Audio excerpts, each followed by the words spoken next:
Aloha, and welcome back to the cockpit for Shade Tree here. This is just a quick update on the cockpit itself. You'll notice some changes in the center panel. I just did a quick review of these prop wash panels, but what I've done is I replaced the panel I made, which had just 7-segment LEDs hooked up to an Arduino, and I replaced my multifunction panel, which could do all this stuff,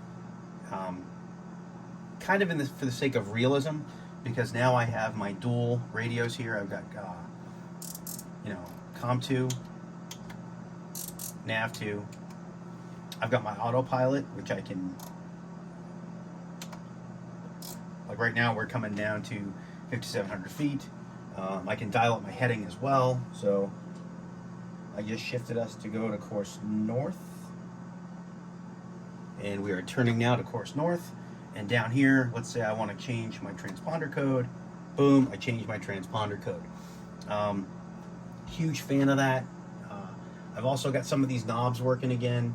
So heading, I can dial in my heading over here, and it'll actually impact how the autopilot's working, which I'm really a fan of. I've also added this facade right here. I'm going to add another facade similar to this over here to cover this wood panel that I'm not a fan of. And I'm going to create a secondary facade over here. So if I want to fly glass cockpit, it's just going to have the cutout, and it's going to have a knobster. So if I do decide to fly with G1000s, I can have the knobster control of them as well. And this is a material. It's plastic, but it feels like cardboard almost, and it works like cardboard. I found it on Amazon. You get a pack of 8 pieces of this, which is like 4 feet by 2.5 feet, I think, and it was like $19.95 for 5 pieces. So I'm gonna pick up a couple more pieces to finish this off. When I'm done with it, I think I'll be pretty much done with the cockpit. The only part I'm still not super happy with is my glare shield. It looks kind of cheesy still. This took 15 minutes to throw together. I want to spend some time and make one that actually looks better and does what I want. But functionality wise, I think I'm there. I'm really happy with what I've got. I've got the honeycomb here, the throttle, which allows me a lot of flexibility. Right now I'm just set up in general aviation because I'm in a Cessna 172, but it gives me my trim wheel, my flaps. I got my pitot set up here for heat, my mixture, my throttle.